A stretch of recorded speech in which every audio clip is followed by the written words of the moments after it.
Welcome to the Let's Get Entrepreneurial podcast, your go-to resource for navigating the world of entrepreneurship. In today's episode, we're delving into the fascinating world of competitive analysis. Understanding your competitive landscape is a key driver of strategic decision-making, market differentiation, and overall business success. Join us as we explore techniques and the significance of competitive analysis in helping entrepreneurs gain a competitive edge and thrive in dynamic markets. The Let's Get Entrepreneurial podcast is your ultimate launchpad for igniting ideas and skyrocketing your entrepreneurial dreams. Tune in, buckle up, and let's unleash the entrepreneurial spirit within. Your two hosts will be Professor Gary Palin and serial entrepreneur Ryan Budden. Good morning, Ryan. How are you today? I'm doing really well. What about you, Professor Palin? Still busy, still getting ready for the fall semester. Brilliant. Today, I wanted to talk about competitive analysis. We talk in terms in previous podcasts about analyzing your own company, but you don't exist in a silo. You're not in a vacuum tube. There are other people in the industry that you're in. And if there are not other people, you might want to reconsider and not go into that area. Or there will soon to be people in that area. And I believe it was the movie Godfather. They said, keep your friends close and your enemies closer. Very famous quote. But you really do want to understand your competitors. And there are various reasons why you want to do that. But by understanding your competitors, first of all, you make better informed decisions. You certainly do. You can leverage other people's analytics of the markets and theoretically their customer feedback to see what direction they're heading in. And if you're closely watching, you can pick and choose what's going to best serve you to continue forwards. Following along with that, you can also see what the market trends are by seeing what people in the industry are doing. That's exactly right. By understanding where the competitors are, you can also see where the market gaps are. Yeah, understand where you can position yourself. If you can find a hole in a small section of the market that's not being addressed, a niche, if you will, and plug that hole, it can be a big windfall for you. Following with that thread of thought is it helps you find inspiration for innovation in your own business. Absolutely. The quote is, mimicry is the best form of flattery. Whether you're being copied, you can keep that in mind as a tactic to not make yourself so angry, or you can employ it to make sure that you're mirroring what greats are doing, whether it's other people or other companies. A question I'm always asking individuals when they're presenting to me, what's your positioning strategy? You want to understand how you're viewed by the industry or by the customers. By understanding your competitors, it helps you place your positioning strategy. Typically, you try to position yourselves away from the major competitors because you don't want to go up against Goliath. But if you can position yourself away, that was actually Sam Walton's original strategy with Walmart. I don't know if you've ever heard that. I have not. The Goliath in those days was Sears. Sears was the player in retail. Sam Walton had a small little store in Arkansas. As he started expanding, he built his stores where Sears was not. Interesting. He filled the location gaps. Yes. And then as he then built it to a large enough, massive company, then he went to where Sears was. I like that a lot. That's a really good example of competitive analysis, using location as the differentiator. Yeah, his positioning issue was geographic. Understanding your competitors helps with your strategic planning. How are you planning for the future? What does your growth look like? If the industry is expanding and all the competitors are expanding, hopefully you're expanding. Or if there's a contraction, if there's a bunch of new people that are coming into an industry, depending on what it is, whether that's because of age, because of a trend that's happening, understanding what your key competitors are doing can give you a lot of insight into how that's moving. Now, the techniques to help pinpoint your competitors effectively, but before I delve deeply into that, I want to talk about direct competitors and indirect competitors, and you want to look at both of those. Direct competitors are companies that offer similar products and services to the same target audience. Indirect competitors are businesses that offer a different product or service, but to the same target audience. So you're fighting them for the disposable income very often of the market, but it's not a direct head-to-head competition. But both of that is important because you consumers have limited resources, finances to spend. Right. They have to make a decision where their dollar is going, and it's not unlimited. If I'm looking at entertainment dollars, am I going to the movie theater or am I going to a baseball game? Yeah, it's a good example. That would be an indirect competitor. Within that, though, we've talked very often in previous podcasts about marketing research, and I would refer people back to our previous episodes where we're talking about marketing research, but you want to dive into research with an eye on competitors. Without a doubt. Understanding the whole market, a subsection of that has to be the players that are playing the game in that market. And those will be your competitors, whether direct or indirect. Trade shows, exhibitions, you can see who's exhibiting. Go talk to them. They're your competitors.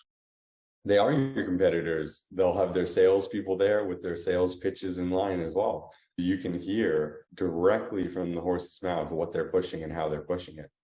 Yes, and take notes. And ask good questions. Definitely. Online with keyword analysis is another way. You can search the web for your competitors by using keywords within your industry. You certainly can. There's a lot that you can do online, especially to understand your competitors' marketing. It's a big area of AI at the moment, actually, is using AI to understand competitors' marketing, what they're doing, who they're targeting, and how they're doing it through what channels. There's a bunch of tools that are just coming to the market that are really effective at doing that.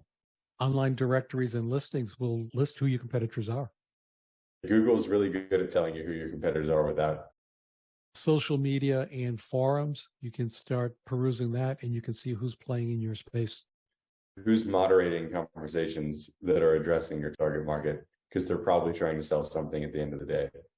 At least with my major competitors, I like to do a SWOT analysis of them, and it shows me how I'm positioning against them. Yeah. Do you want to break down the SWOT analysis? Yeah, it's strengths, weaknesses, opportunity, and threats. So just listing out each one of them, you can see the feeling that that company is going for can really show you how you're different or the same as what they're trying to accomplish. For example, I'm looking at my weaknesses and I see a competitor is very strong in that area.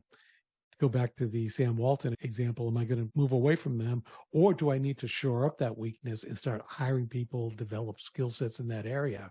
That's why that comparison will show you how you match up head to head. And that's the essence of a competitive analysis. For sure.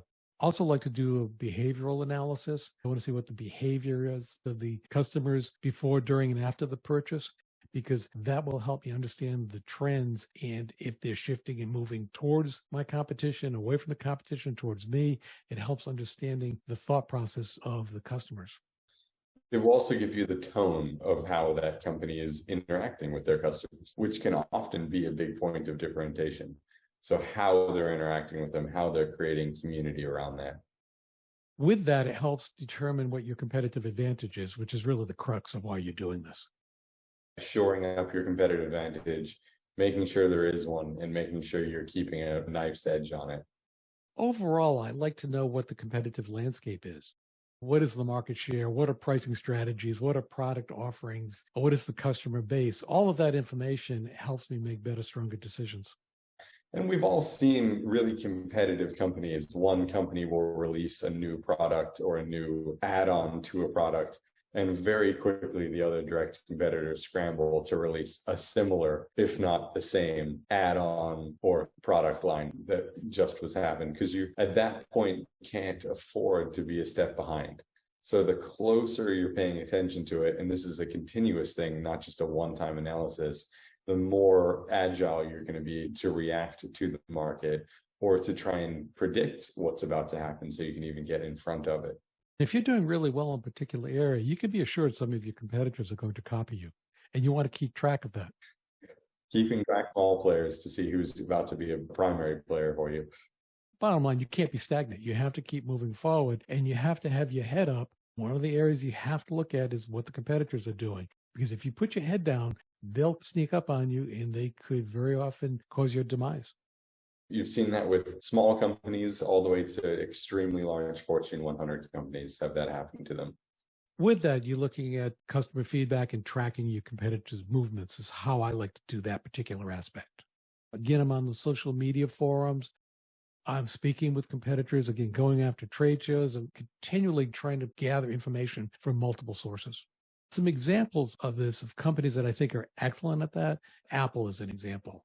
They do meticulous competitive analysis, and you see very often how they're dominating in various markets, and very often they position away from the competition.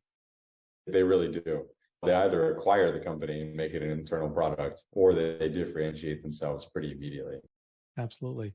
Well, I believe that the original GUI, the user interface, was Steve Jobs visiting the Xerox facilities. That's where he first saw the GUI. He was looking at his competition, and they viewed it as something that was not a particularly important area, and his eyes just lit up.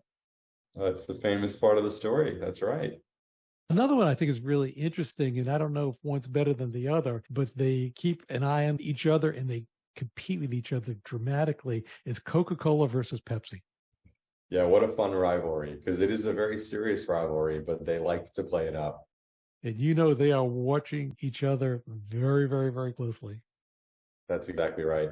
A big one I like to follow are the major tool brands, DeWalt, Milwaukee, Ryobi, because they are in fierce competition for the same customers. They have very similar products, and it's all about the marketing edge, the newfangled tool or battery or whatever it is that they're putting out in the season to season.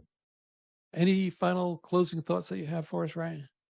I'd say treat it like a game. That's how I imagine it when it's a reality for me. It makes it more engaging and more fun because there's lots going on. Keeping your eye on absolutely everything is near impossible. How you can dramatize it for yourself to keep engagement is going to be key to long-term success. Definitely. And keeping an eye on your competitors guides you to be adaptable, innovative, and helps you be well positioned in hopefully what's a dynamic market landscape. Perfect. Let's get entrepreneurial. Let's get entrepreneurial. As we wrap up another episode of the Let's Get Entrepreneurial podcast, we extend our gratitude for your presence and attention. Your dedication to the entrepreneurial spirit fuels our passion for creating this podcast. Check out ProfSpirit.com to discover resources and courses designed specifically for innovators like you. Stay on the cutting edge by following us on Spotify, Apple Podcast, YouTube, and other platforms as it is released. Until then, keep the entrepreneurial flame burning.